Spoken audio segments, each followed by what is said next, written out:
po. Ay, ilibre ka namin ng Jollibee basta magtagalog ka.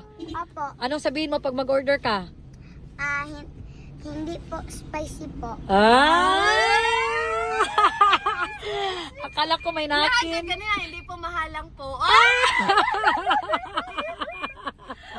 Ang halang sa Tagalog, maanghang. O, anong sabihin? Maangha. Anong sabihin, ate? Maangha. Ano maaha? Ate? Ano yung request mo kay ate?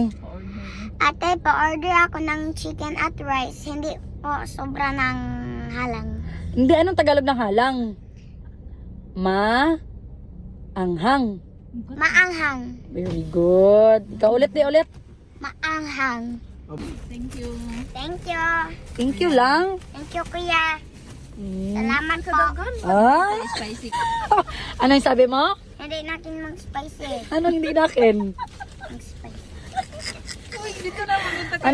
Anong sabi mo kay kuya? Salamat po. Yung sinabi mong spicy eh. Hindi po ako ng spicy, kuya. Kasi bata pa ako eh.